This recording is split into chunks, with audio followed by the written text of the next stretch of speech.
My son said, "Finally, we're splitting Mom's $8 million," and everyone laughed. That was the moment I pushed open the door and walked in. The air in the lawyer's office went flat. Silence, stiff and awkward, like the kind that falls over a church when someone drops a hymn book. Stephen, my eldest, turned pale, then blotchy, like he'd swallowed something wrong. Next to him, my daughter-in-law Judith clutched her expensive purse like it could protect her. The others just gawked. "I see I wasn't expected," I said slowly, letting my cane tap the hardwood floor as I stepped closer. "Good afternoon." The lawyer, Mr. Carlton, still with the same mustache he'd had in 1984, stood up so fast he nearly knocked over his water glass. "Mrs. McRae, we thought—" "Yes, you thought I was dead." That broke the silence. Judith coughed. Someone muttered, "Jesus," and Stephen rose halfway from his chair. "Mom, sit." I didn't raise my voice. I didn't have to. I handed Mr. Carlton a large envelope. "This is the updated will, signed, notarized, filed. I trust you'll disregard the version you were about to read aloud." His hands shook as he took it.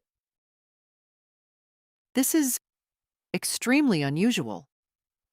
I looked around the room at the faces that, just a moment ago, were planning the distribution of my life's work like party favors. Not a single tear had been shed. Not even a moment of silence for the woman they thought they'd buried 2 days ago. And that was only the beginning. 2 weeks earlier, I was lying in a narrow bed at Fairhaven Rehabilitation, staring at the water stains on the ceiling and wondering how long I'd last. A stroke, the doctors said. Mild, but enough to scare them. My speech was slurred. My right leg didn't move quite right. I was 78, and for the first time, I felt every year of it. Stephen had nodded solemnly by my bedside that day, told the staff he'd take care of everything. "Get some rest, Mom," he'd said. "Don't worry about a thing." I didn't. Not at first. I thought I had time. I thought I had family. But it was the nurse, Delia, a sharp-eyed woman with soft hands, who gave me the first hint. One morning, while adjusting my pillows, she said, "Your son's been calling a lot. Not asking how you are. Just logistics. Real estate stuff. You must have a nice house." Something inside me clicked. That afternoon, I asked for my bag, the one they'd left in the closet. My phone was still in it, untouched. So were my bank cards. But my key ring was missing. No house key, no safe key. Nothing. I asked Delia to lock the door. Then I called Carlton. "Is anyone trying to access my estate?" I asked. A pause. Then, too careful. "Why do you ask, Mrs. McRae?" That told me everything. Stephen had been preparing. Judith too, no doubt. They had probably drafted speeches already. Maybe even flyers for the charity fund they'd set up in my name. The grieving children of a quietly wealthy matriarch. How noble. They'd underestimated me. I might have been weak, but I wasn't stupid. Not yet. Not ever. The new will was short. Clean. I had rewritten it with a different attorney, one who didn't know my family, one who didn't look at me like I was already gone. I left nothing to Stephen or Judith. Nothing to my youngest, Michael, who hadn't called me in 3 months. Nothing to the granddaughter who only texted when she needed tuition money. The money would go to a trust, one I'd manage while I lived. And after that, it would fund housing and legal aid for elderly women discarded by their families. Women like me. Like so many I'd met at Fairhaven. I gave Delia a copy. Told her to hold it if anything happened to me. And then I walked out of that place, against every discharge recommendation, and took a cab straight to Carlton's office. That's how I ended up in that conference room, watching my family squirm. That's how the real story begins. The bed at Fairhaven was narrow, firm, and smelled faintly of bleach and lavender sachets. Every morning began the same. Fluorescent lights overhead, a knock on the door, the rattle of a food tray. I wasn't hungry. I was never hungry. My appetite had gone with my right hand's strength and my left eye's sharpness. What remained was observation and silence. The staff thought I slept a lot. In truth, I watched. The hallway outside my door was lined with polished linoleum and half-drawn curtains. Some residents screamed, others muttered. I listened to the shuffle of nurses' shoes, the buzz of fluorescent light, the murmurs of daughters who came once a month, sons who spoke in clipped voices. Stephen had brought me here 3 days after the stroke. He'd said it was for my recovery, that this was the best in-state facility, that insurance would cover most of it. I nodded. What else could I do? My tongue was thick then, and my balance poor. But I remember the ride to Fairhaven, how he'd spoken with the air of a man completing a necessary task. Not unkind, just distant. Judith didn't come. Busy with the closing on the cabin, he'd explained. She sends love. She didn't. I spent my days in bed and in a worn armchair near the window. They said movement would return slowly. I didn't believe them. Or maybe I did, but I didn't care. What frightened me more was not the weakness. It was how quickly I had disappeared. The phone barely rang. Michael texted once. "How you feelin'?" No punctuation, no follow-up. My granddaughter Lily posted a picture with a caption, "Visiting Grandma after her Lil's stroke. Still a queen." I wasn't in the photo. Only the lobby orchid and her latte. No one asked what I wanted, what I feared, what I remembered. They all thought I was fading. Delia, the nurse, was the first one who spoke to me like I still existed. "You're sharper than most in this place," she said one morning, helping me into a wheelchair. "I've seen the others. You're not like them." I said nothing. She looked at me for a while, then added, "But your son, he doesn't seem to notice that." I turned my head toward her. "Calls the desk every other day," she went on. "Wants updates, but not the kind that matter. Doesn't ask how you slept or if you've had visitors. Just, you know, how things are. Insurance, discharge timeline, asset stuff." She said it softly, like she wasn't sure she should. Later that day, I asked for my purse. Delia fetched it from the locker and set it on my lap. I opened it slowly. My hands shook, not from nerves but from recovery. Inside was my phone, my wallet. But the key ring was gone. I looked up at her.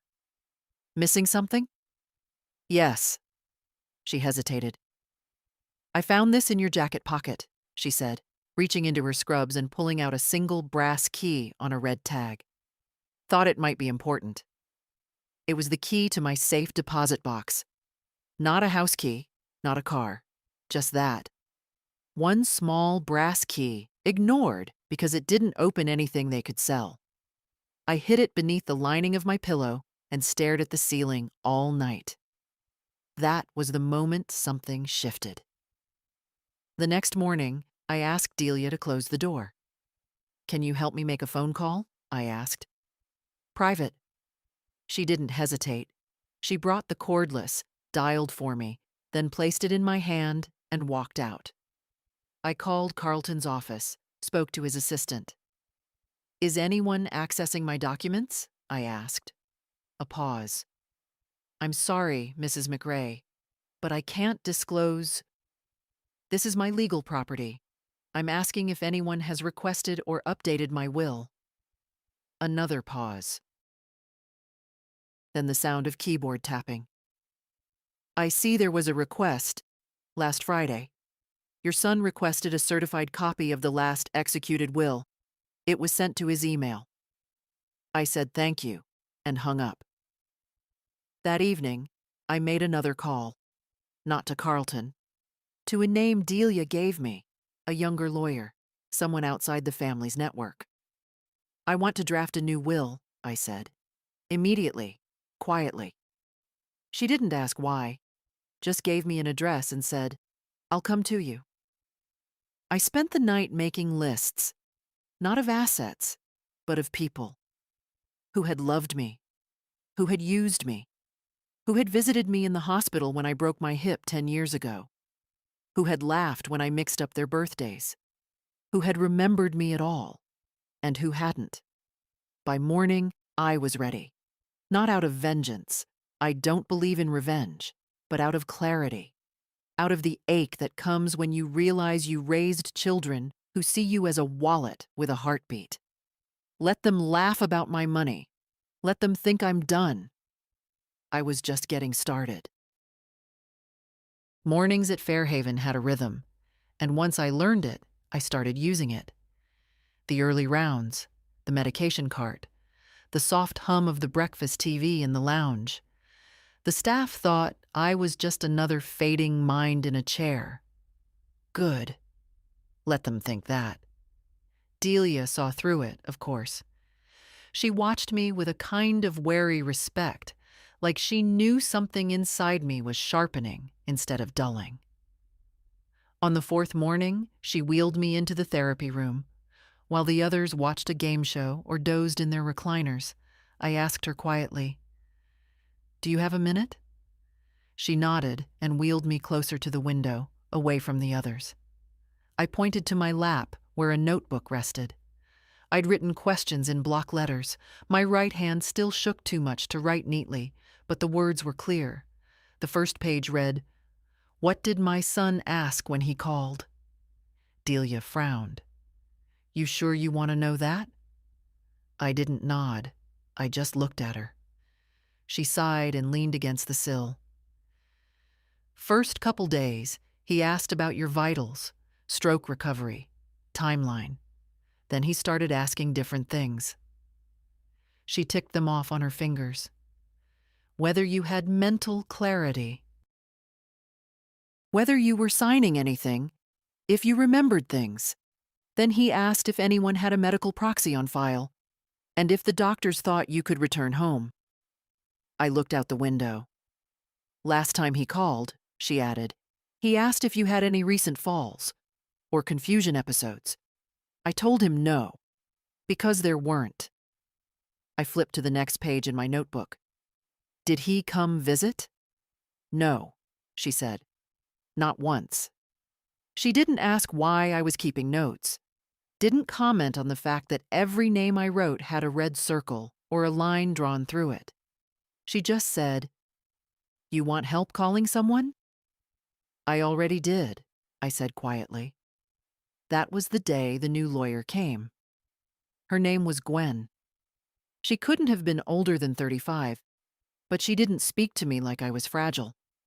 She wore flat shoes, carried a canvas bag, and had eyes that didn't flinch. We sat in the empty visitor lounge. I asked Delia to stay with us. She didn't speak, but she sat beside me, arms crossed, her presence solid and quiet. Gwen laid out the forms. "We'll do a new will, notarized on site. I brought a mobile notary. You'll need a witness." Delia lifted her hand. "I'll be your witness." I looked at Gwen. "I want it airtight. I want it so if someone tries to fight it, they break their teeth." Gwen didn't blink.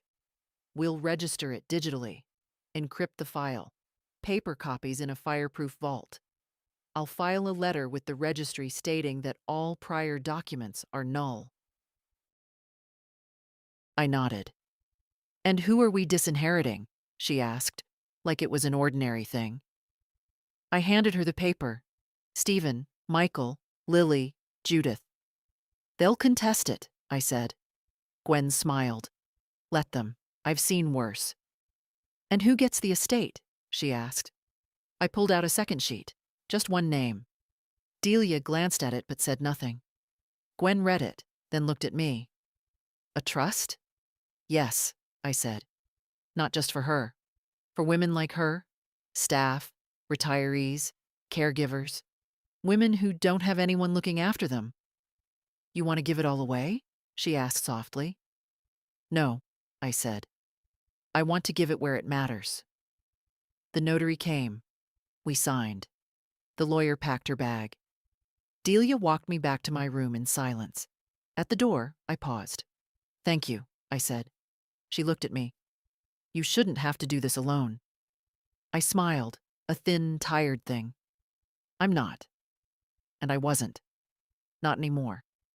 That night, I slept for the first time in weeks. Really slept. Without pills, without fear. I didn't dream. I didn't need to. The next morning, Stephen called again. I asked Delia to put it on speaker. "Hi, this is Delia at Fairhaven," she said. "Any change in her mental state?" Stephen asked. "She's alert," Delia said, glancing at me. "Perfectly lucid." Stephen sounded annoyed. "She's still talking about wanting to go home?" "She hasn't said," Delia replied smoothly. "Well, don't encourage it," he said. "We've started prepping the house for market. It's not safe for her to be alone." He hung up before she could reply. I sat there, listening to the silence that followed. "They're selling my house," I said. Delia's jaw tightened. "Trying to." That afternoon, I called Gwen again. "I need to leave Fairhaven," I said. "I need to walk into that room and be the ghost they didn't expect." She said nothing for a moment. Then, "When?" I looked at the calendar. 1 week, I said. "Let them get comfortable." I closed the call and picked up my notebook. There was still one last entry to write. The letter arrived folded in thirds, in a white envelope with no return address. It had the stale scent of something handled too many times. Delia brought it to me during lunch, sliding it under my tray with a quiet, "This came for you." I knew the handwriting before I even unfolded it. Carlton's assistant. Sharp, small, cursive. It was a courtesy copy. A summary of the estate documents Stephen had requested. 5 pages. A breakdown of assets, properties, account balances, all titled under Estate of Yvonne A. McRae, Preliminary Inheritance Planning. My name, as if I were already dead. I read it slowly. Page 1 listed the house, appraised at $1.7 million to page 2. 3 accounts, totaling just under $6 million. Page 3, trust investments, holdings, dividends. Page 4, a footnote indicating Stephen and Michael had both signed preliminary waivers for legal proceedings, contingent upon maternal incapacity or death.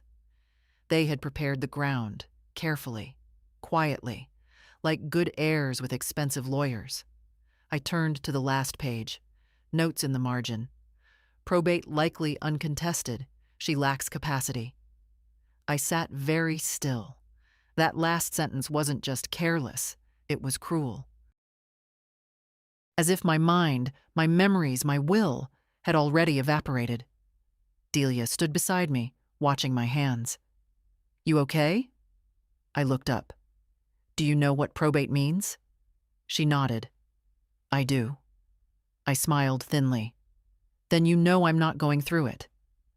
That afternoon, I asked Delia for my gray coat and the bag I'd hidden behind the dresser, the one with my checkbook, passport, and the final copy of my new will.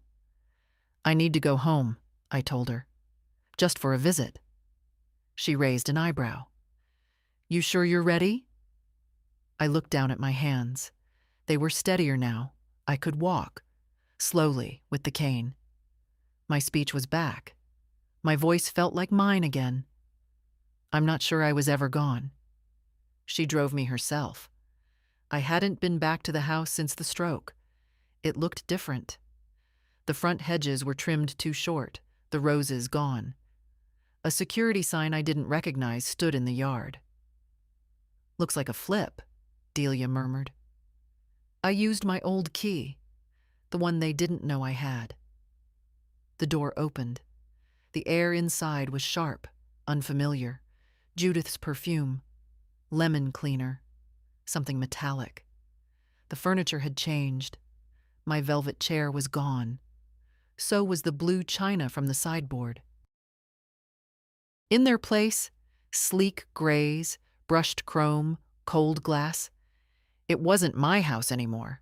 Not really. We didn't linger. Delia walked with me down the hall to what used to be my bedroom. The bed had been stripped, boxes stacked in the corner. I saw a label on one, "Estate items to review." Another, "Donation or discard." I stared at it for a long time. On the nightstand, my mother's photograph still sat. Somehow they hadn't thrown that out yet. I picked it up, wiped the dust off the glass. Delia said nothing. She waited. Finally, I turned to her. "We're done here."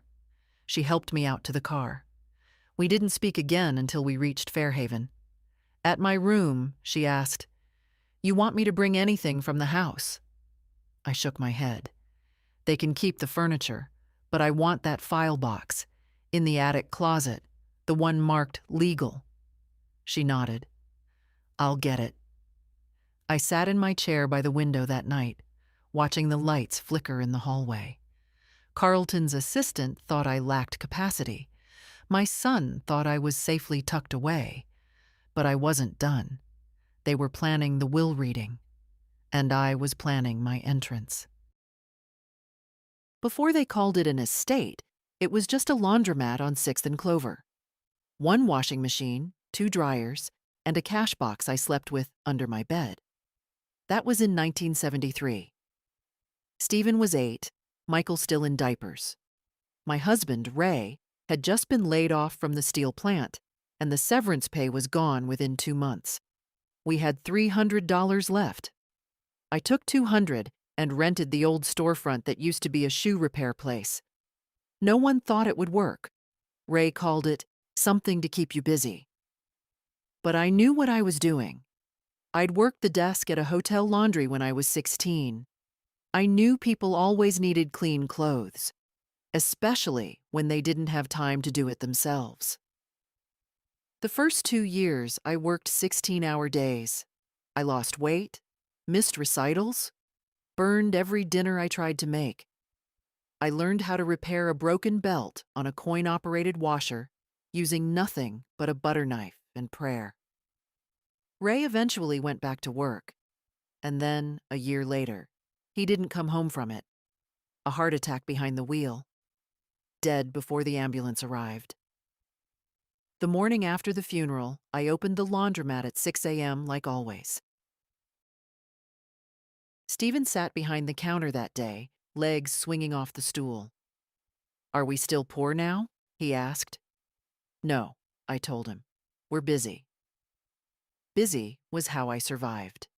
By the time Stephen graduated high school, I had opened a second location, then a third. I bought washers in bulk from a clothing factory upstate, hauled them myself in a rented truck because no one wanted to give a middle-aged widow a business loan. People assumed Ray had left me money. He hadn't. People assumed my sons helped. They didn't. Not because they were bad, just because I never asked them to. I believed, foolishly, that if I handled the money, they would handle the love. Instead, I raised 2 men who believed success was effortless because I made it look that way. By the time I turned 60, I had a chain of 6 laundromats, and they weren't glamorous, just clean, reliable, affordable. They made me $700,000 a year, and no one knew it but my accountant. The boys never asked. They saw the house, the car, the birthday checks, but they never asked where it came from. Stephen assumed Ray's insurance had been generous. Michael once said, "It must be nice to sit on all that from Dad's work." I didn't correct them. It's strange how pride twists itself, how it can become silence. The hardest part wasn't the work, it was the holidays. Watching Judith open a necklace I'd paid for while thanking Stephen. Listening to Michael talk about legacy as if the money had grown on some family tree. One Christmas, I offered to pay Lily's first year of college tuition. Stephen said, "That's generous, Mom, but let's make it anonymous. We don't want her confused about where the support's coming from." I smiled, said nothing. That was the beginning of my disappearance. Quiet, polite, convenient. Until now. Now they would remember where the money came from, where the effort lived, where the legacy truly began, not in a bank account. In a back room with lint in the corners, coin rolls stacked in a drawer, and a woman who never stopped moving. Ray had hands that were always warm. That's what I remember first. Not his voice, not his laugh, his hands.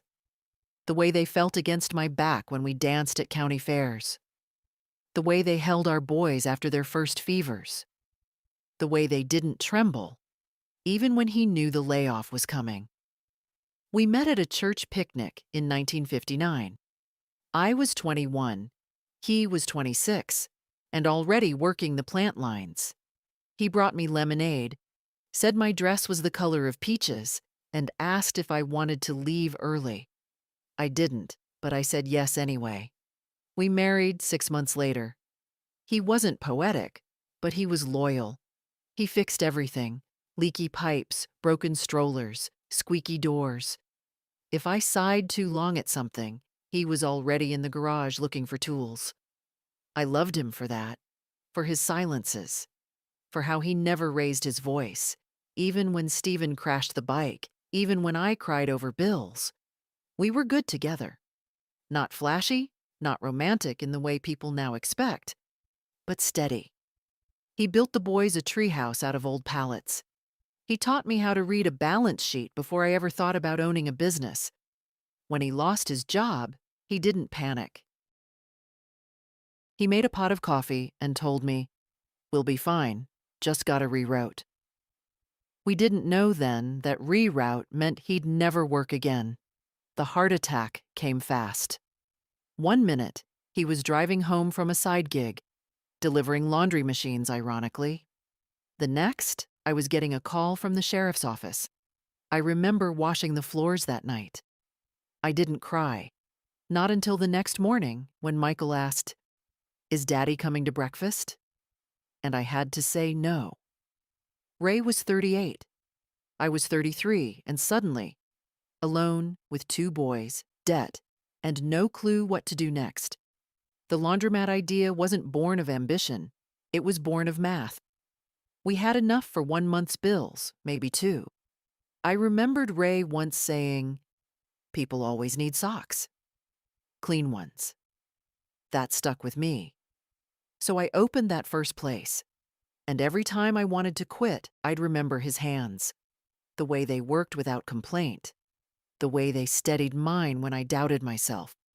When I made my first real profit, not just scraped by, but actually earned.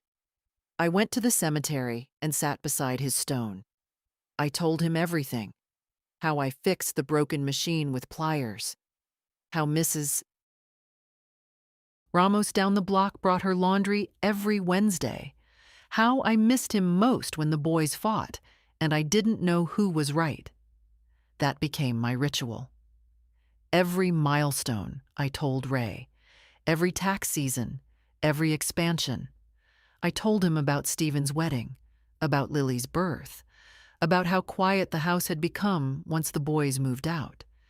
And I told him when I sold it all, the chain, the buildings, the machines, how the broker called it a surprising portfolio, how the bank manager offered me champagne. That night, I sat on the bench near Ray's grave with the check folded in my pocket. I told him I did it, that the boys were taken care of, that maybe now I could rest a little. But I never told him how they changed. how they started treating me like a formality, a line in the family tree, a quiet woman who didn't need to be included, just referenced. Maybe I thought if I didn't say it aloud, it wouldn't be real. Maybe I hoped they'd remember their father's hands, but they didn't, and now they never will. The woman waiting in the Fairhaven garden wore a green coat too nice for this place. She sat on the bench under the dogwood tree, one ankle crossed over the other, like she had all the time in the world. When I came around the path, she stood slowly, careful with her knees. "Yvonne McRae," she said, smiling. "Still taller than me, I see." I hadn't seen Noreen Whitman in almost 20 years. We used to meet for lunch once a month, back when the boys were still boys, and we both had hips that didn't crack when we stood up. She hugged me like we'd just seen each other last week. Smelled faintly of rose water and drier sheets. I'd missed that. "You look good," I said, sitting beside her. "You look like hell," she replied, cheerful as ever, "but upright, which, in this place, is winning." We sat in silence for a bit. The wind carried the sound of someone's television through the open lounge window. A game show, I think. Buzzers and forced applause. "I heard about the stroke," Noreen said gently. "From Ed. He still does bookkeeping for the flower shop." "I'm fine now." "Clearly." She nudged my arm. "You're already plotting something. I can see it in your face." I didn't deny it. She studied me for a moment. "They thought they had you, didn't they?"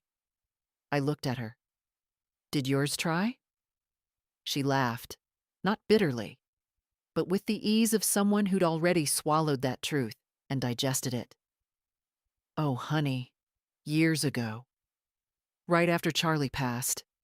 My youngest asked if I'd considered moving to a more manageable space, said he'd help handle the sale, offered to keep the deed in the family." "And did you?" "No." She leaned back. "I moved the deed to a trust, in my name, appointed my granddaughter, Cora, as co-trustee, skipped the whole power of attorney circus." I nodded slowly. "You never told me that." "Well, you had your hands full back then. Building laundromats, fixing washing belts, raising men." We both chuckled, though the sound had edges. "Did it hurt?" I asked quietly. "Making that choice?" "No. What hurt was realizing I had to." She looked at me. "You always gave too much, Yvonne. Even back in church group. You baked enough for 20 when you were only asked for 6. I smiled faintly. "You never said that." "You weren't ready to hear it." She reached into her bag and pulled out a photo, a little snapshot, frayed at the edges. A young woman, maybe 20, holding a baby on a blanket in the sun. "Cora," she said, "my co-trustee. She still calls every Sunday. She brought me here today. She knows. She knows everything." Noreen looked at me, eyes steady. "Your people. They don't, do they?" I shook my head. "Then you do what I did. You write your name back into the center of the story. You make your will the loudest thing they'll hear." I looked down at my hands. "They're planning to read it soon, the old one. Stephen thinks he's getting it all." Noreen's laugh this time was sharper. Let him. Let him wear a new suit. Let them all bring their greedy little ears. And then? And then you walk in silence. Let them feel the ground shift. We sat there a while longer, 2 old women under a tree, watching the wind scatter petals across the walkway. The quiet had a kind of grace to it. Before she left, Noreen kissed my cheek and said, "They forgot who you were. That's their mistake." It was, and soon they'd remember. Gwen arrived early. Too early for most lawyers, but right on time for someone who understood what urgency really meant. She carried no briefcase this time, just a slim folder, her phone, and that calm, even voice that never once slid into pity. We sat in the visitor's room again. No flowers, no paintings, just beige walls and 2 vinyl chairs. Perfect for what we were about to do. "I've prepared everything," she said, handing me the folder. "Here's the formal trust. Here's the letter of revocation for all prior wills. And here's the documentation naming the new executor." I nodded. My fingers brushed the signature lines. "The trust is named the McRae Foundation for Dignity in Aging," she added. "Is that still what you want?" "Yes." "Primary beneficiary is the trust itself. Secondary, if the trust dissolves, is Delia Whitaker." I smiled. "Exactly." She watched me sign each page with slow, careful strokes. My hand wasn't perfect yet. The letters leaned, the lines wobbled. But they were mine. The signature at the bottom of every page was not forged, not assisted. No one could question my intent. "Do you want to leave a statement?" she asked when we were done. "Something to be read with the will?" "No," I said. "Let the silence be the statement." Gwen didn't smile often, but she did then. Before she left, she passed me a final envelope. "Here's your official copy. I'll file the rest. Legally, it's ironclad. They can contest all they like, but they won't win." I took the envelope in both hands, then looked up at her. "Will it make them hate me?" She tilted her head. "If they do, they already did. They were just quiet about it." That stayed with me. The rest of the week I prepared quietly.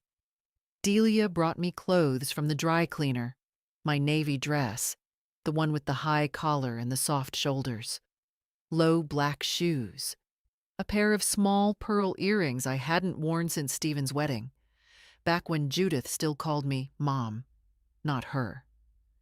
We practiced walking across the hall, down the garden path. I didn't rush.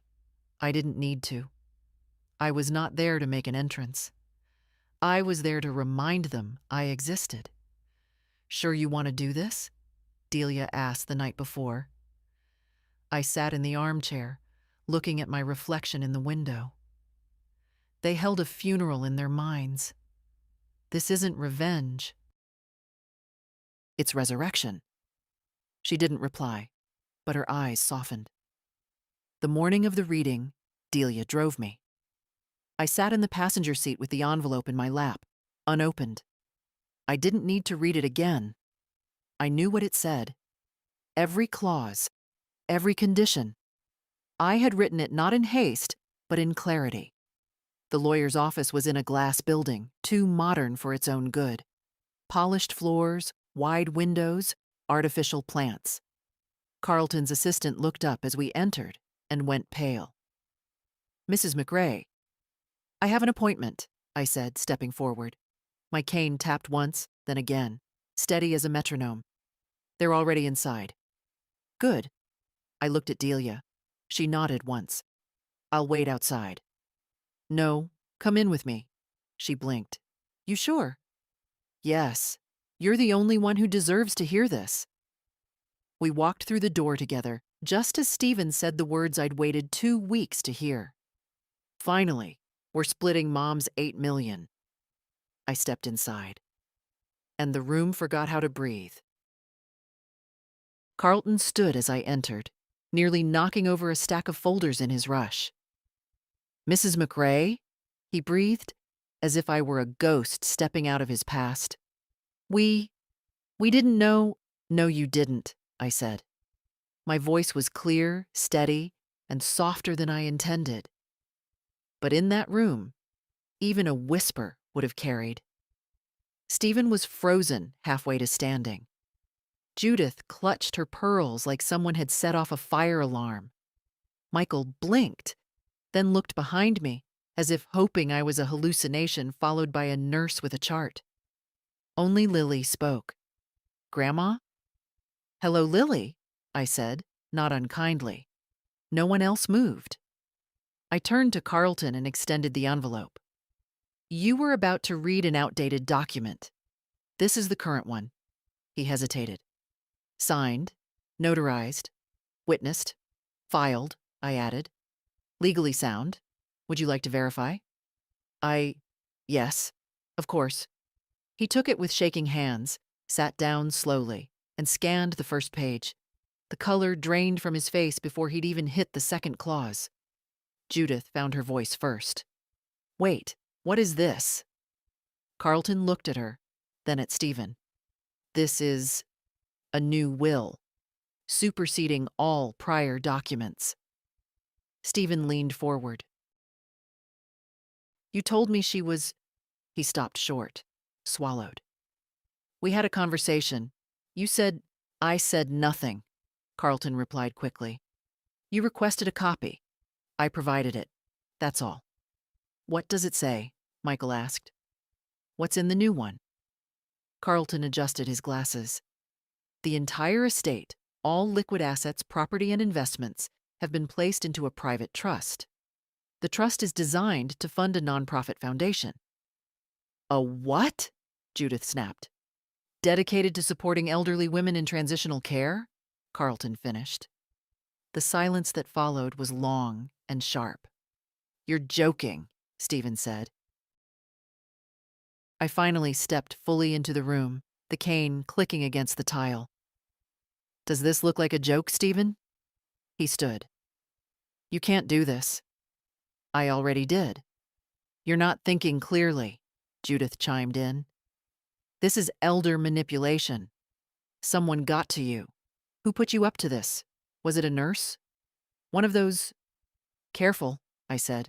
Just that. Nothing more. Carlton cleared his throat. The will includes a statement of mental capacity signed by 2 physicians. Dates, signatures, evaluations. There is no indication of coercion. All legal standards have been met. You lied to us, Michael said suddenly, as if the words surprised even him. You let us think. No, I interrupted. You decided what you wanted to believe. You heard stroke and thought finish line. You saw my silence and mistook it for permission. You started the division of a life before it had ended. But we're your family. Judith's voice cracked. You can't just give it all away to strangers. I looked at her. I gave it away to people who won't forget I'm still breathing. Stephen's voice was low now, dangerous in its restraint. What about us? What are we supposed to do? I met his gaze. Adapt. Like I did when your father died. Like I did when none of you came to the hospital. Like I did when you began to speak of me in past tense. You don't understand, he snapped. We had plans. Lily's college, the cabin, retirement. None of that was mine to plan, I said. And yet, somehow, you did. Lily hadn't moved. She looked at me quietly, the only one not burning with indignation. I softened my voice. You're in the trust's care plan, Lily. Tuition included. You're the only one who called. Her eyes welled up, but she nodded without speaking. Stephen gripped the edge of the table. You're punishing us. No, I said. I'm remembering myself. And with that, I turned and walked out. Delia stood in the hallway, waiting. She didn't ask what had happened. She didn't need to.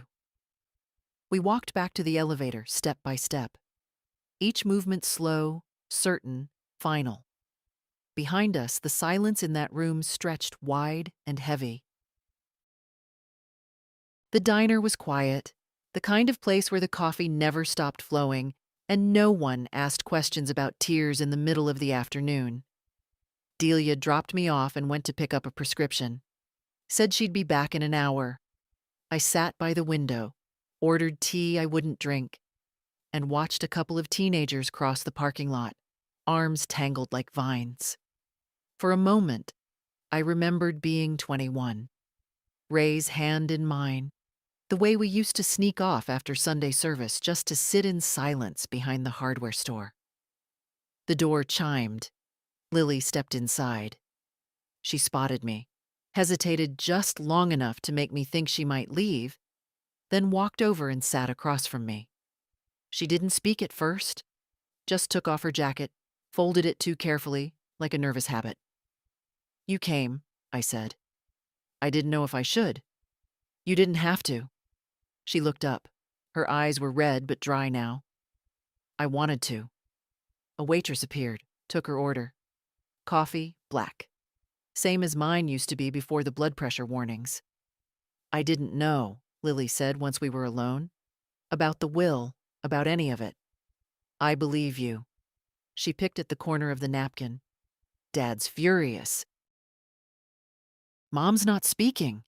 Michael left right after you did." "I expected all of that." "I think they're going to try to fight it." "They can try." She nodded, then looked at me with something like grief. "Why didn't you tell me?" "Because you still looked at me like I was yours," I said quietly. "Not like I was a wallet that hadn't closed yet." She winced. "They weren't always like that." "No, but they were like that long enough." She was quiet. The waitress returned, set down her coffee, disappeared again. "I don't want your money," Lily said suddenly. "I know. I just... I wish we'd talked more, before all this. I feel like I missed something." I reached across the table. My hand landed gently over hers. Her skin was cold, her fingers twitchy. "You didn't miss anything," I said.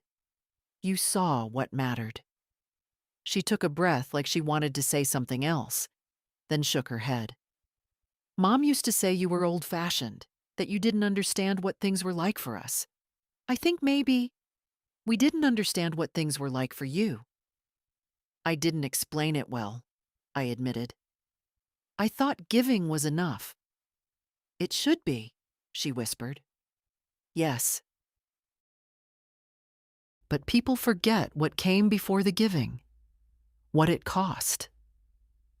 We sat there, the two of us, not quite family and not quite strangers. She wasn't a child anymore. I wasn't her sweet old grandma with a dish of hard candy on the table. We were just two women, finally meeting in the middle of the truth. "Do you hate them?" she asked. "No, but I've stopped excusing them." Lily nodded. She didn't try to defend them again. She didn't need to. When Delia returned, I stood up slowly, steadying myself on the table. Lily rose too. "Will I see you again?" she asked. "If you want to," I said. "But not because of anything I can give you." She hugged me, quick, firm, and not for show. "I just want you," she said. For the first time in a long time, that felt like enough. The house was quiet when I returned. Too quiet. The kind of silence that wasn't peaceful, but expectant. Like the walls themselves were waiting for someone to apologize. Delia helped me to the porch, unlocked the door with the spare key I had retrieved weeks ago from its hiding spot under the ceramic frog. A ridiculous thing Ray once insisted on placing there, saying it gave character. I used to laugh at him for it. Now I couldn't bring myself to move it. "You want me to stay a while?" Delia asked. "No," I said. "This part I need to do alone." She nodded, no offense taken, and disappeared down the walk, her car purring softly as she pulled away. I stood in the doorway for a moment, letting the air hit me. It didn't smell like lemons anymore. Judith's obsession with chemical cleanliness had left the place flat and odorless. Even the wood seemed muted. I walked into the living room.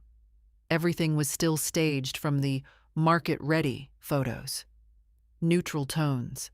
Throw pillows too stiff to use. My curtains replaced with modern gray panels that matched nothing. The piano was gone. So were the quilts. Even the clock had been changed. No more ticking, just digital numbers on a blank screen. It was a house now, not a home. I made my way to the kitchen. The chair I always sat in, my chair, was missing. They'd probably thrown it out, thinking no one would want something with that many years in its cushions. I leaned against the counter, closed my eyes, and suddenly I was back. Ray standing by the stove, trying to make pancakes and burning every single one. Stephen at 10, dragging in a science project with string and baking soda. Michael with his knees scraped, asking for a kiss to fix it. Christmas mornings with ribbon tangled in the table legs.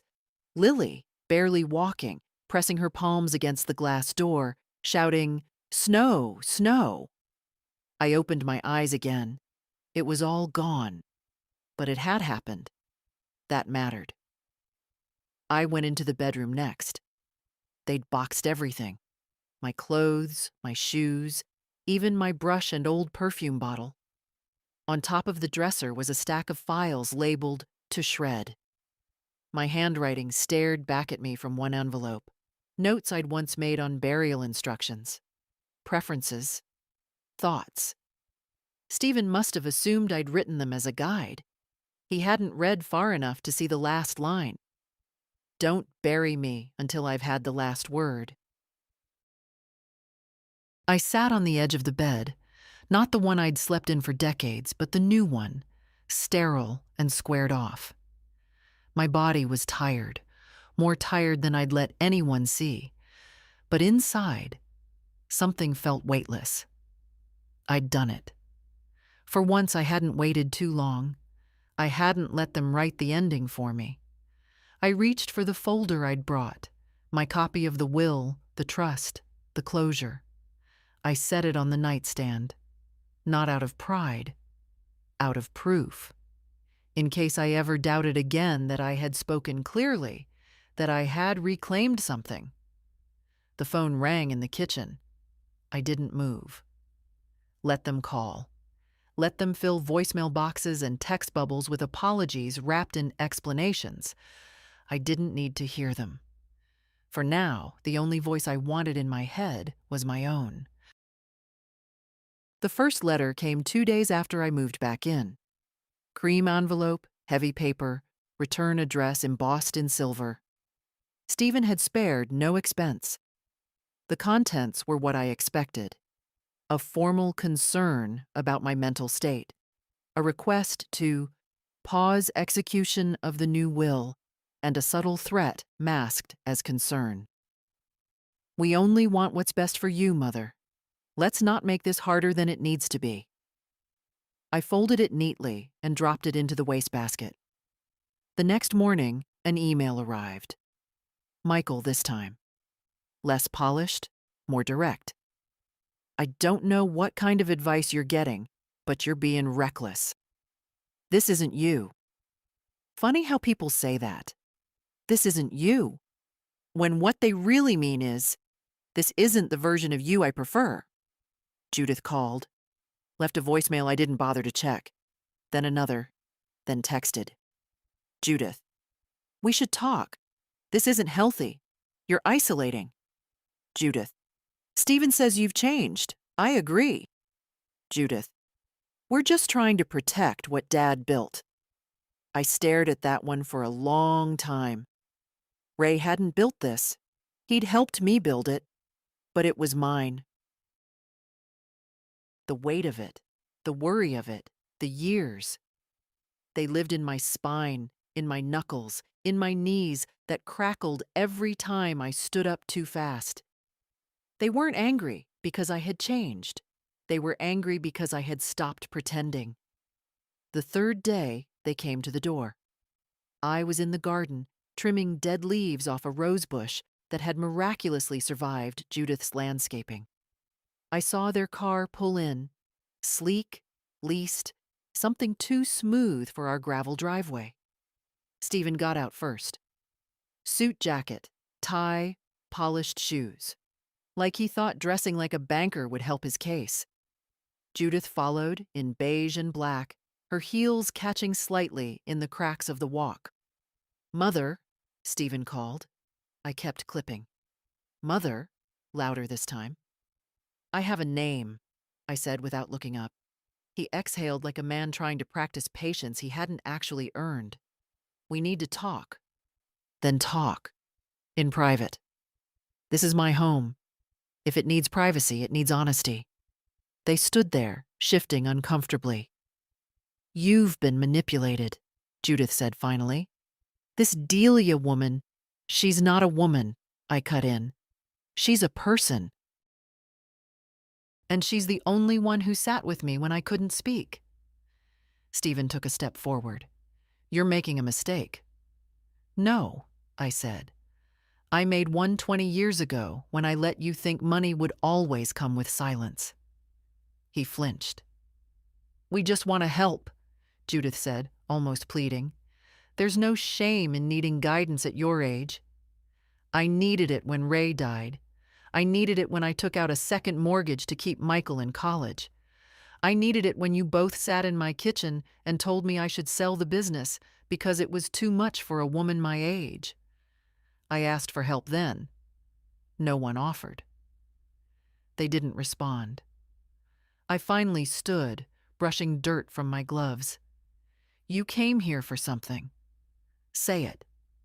Stephen looked at Judith, then back at me. "We want to contest the will." I nodded. "You can try." "You really want your legacy tied up in court?" Judith asked. "You want strangers reading through your finances, picking apart your health records?" "If that's the cost of telling the truth," I said, "so be it."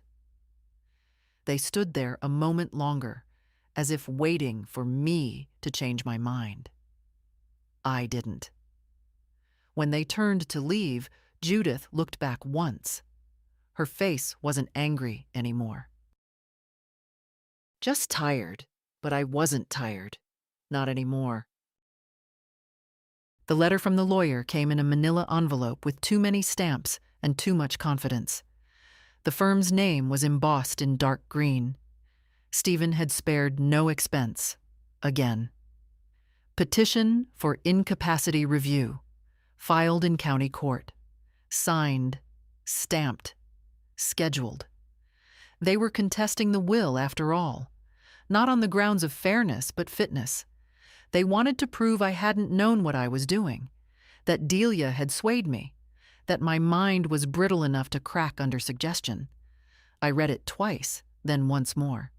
No anger, no panic, just a steady, familiar ache, like an old joint waking up before rain. Delia found me in the kitchen, the papers open on the table beside my tea. "You okay?" "I'm fine," I said. "They're not." We called Gwen that afternoon. She didn't flinch. "Let them come," she said. "We'll submit the evaluations, the audio recordings, the full chain of custody. They'll lose before they're seated." And they did. 2 weeks later, the judge dismissed the petition before it reached hearing. The documents were clear. The medical statement strong. The will airtight. Gwen had prepared for every angle. Still, Stephen's lawyer sent one more letter. This one was softer. A final appeal to resolve things amicably. A suggestion of compromise. Perhaps a small disbursement. A gesture. I tore it in half. I didn't want to punish them. I just didn't want to pretend anymore. The trust launched quietly. Gwen helped me register the nonprofit, open the accounts, begin the first phase of disbursements. We named the first fund after Ray. "The Raymond Grant for Independent Housing," Delia cried when I told her. "You didn't have to do that." "I know," I said. "That's why it matters." She moved into the upstairs room a week later, not as a caretaker, as a tenant, paid rent, mowed the lawn, brought in the mail when I forgot. But at night, we drank tea in the kitchen and talked about everything that used to go unsaid. It was peaceful. For the first time in years, the house felt full without being crowded. Stephen stopped calling. Judith sent one final text, a cold apology wrapped in false grace. Michael sent nothing. Lily came once a week. She brought fresh bread, books I hadn't read, and news from campus. She sat on the porch with me and listened, really listened, the way no one had in years. "You're not angry anymore," she said once. "No," I said, "just clear." She nodded like she understood. The newspapers didn't cover it. There was no headline, no scandal, no revelation. Just a woman, old and forgotten, who remembered herself in time. But word got around, quietly, from one woman to another. The neighbor who asked me how I'd set up the trust. The nurse at Fairhaven who wrote me a letter asking if I could help her mother. The woman from church who sent a card with nothing inside but her phone number and the words, "I think I'm ready." Sometimes all it takes is one person choosing not to disappear. Sometimes that's the whole revolution. And I hadn't planned it that way. I didn't want to be a symbol. I just didn't want to die quietly in the margins of someone else's balance sheet. I sat on the porch one morning in late October, a shawl around my shoulders, the sunlight soft. Delia brought out 2 mugs of coffee and sat beside me. "You're thinking," she said, "always. About them?" "No," I said. "About how long it took to say, no more." She nodded. "But you said it." "Yes, and I meant it." The wind stirred the trees, slow and sure. And for once, I wasn't waiting for anything. The mornings came soft now. No more alarms, no scheduled blood draws, no footsteps echoing in long, sterile halls. Just the hum of the refrigerator, the rustle of the paper as I unfolded it, even though I rarely read more than the weather. The quiet didn't feel empty anymore. It felt earned. I rose slowly, not from pain, though there was always some, but from patience. The body learns not to rush once it's been betrayed. I poured a cup of coffee, not too hot, with 1 spoon of sugar, and sat in the chair by the window. The good one.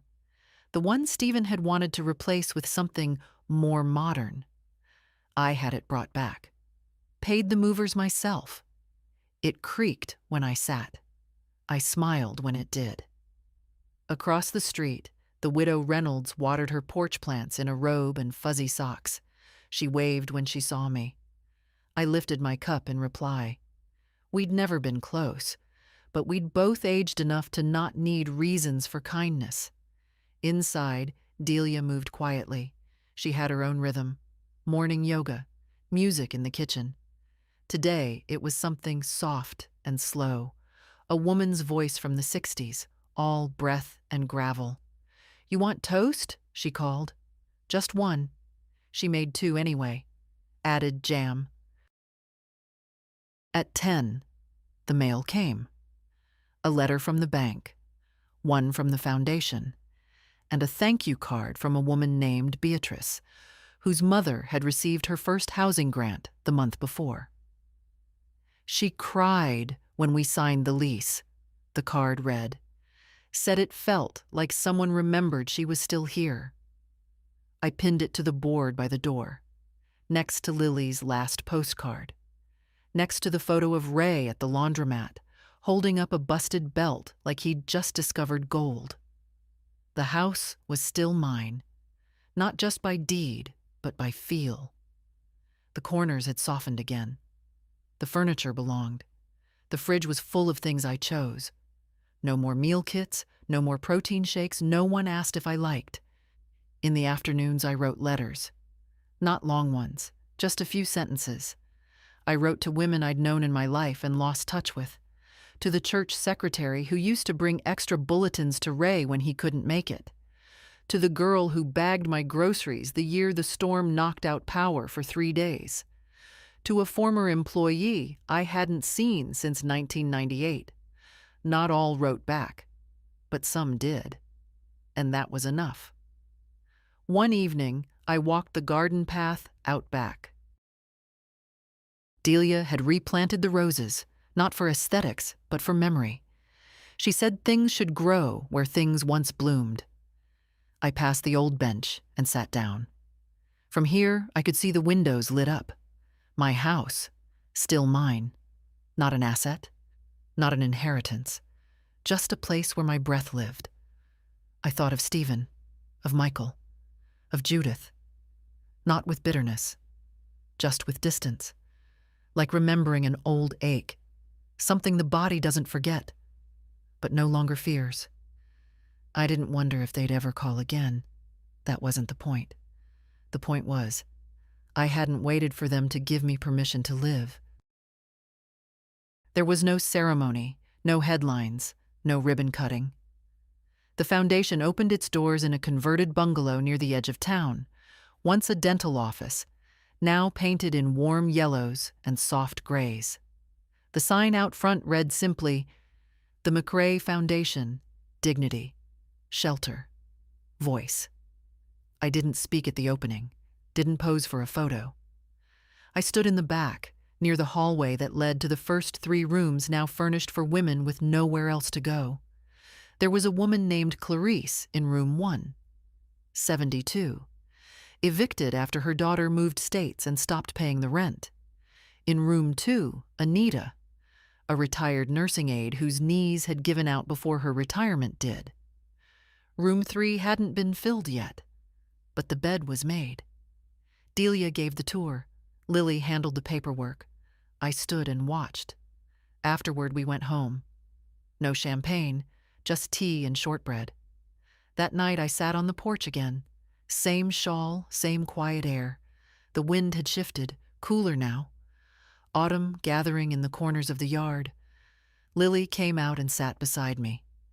She was taller than I remembered. Not by inches, by presence. She hadn't just changed. She'd become. "I talked to Dad," she said. I looked at her. "He said I betrayed him," she added, voice low. "Said I took your side." "There aren't sides," I said. "There are just choices." I told him that. He hung up. We sat a while. "Do you think he'll come around?" she asked. "No." "You okay with that?" I thought about it. "I'm not angry," I said. "But I'm not waiting." She reached over, squeezed my hand. "People always think forgiveness is a door you leave open," I said after a moment. "But sometimes it's just a light you turn off so you can sleep." Lily nodded. "You slept last night?" "For the first time in years." A week later, I received a letter. No return address. Inside, a photo. Me, Ray, and the boys. Summer of '81. At the lake. Someone must have had a copy. On the back, in Stephen's handwriting, "We did love you. We just didn't show it right." No signature, no apology.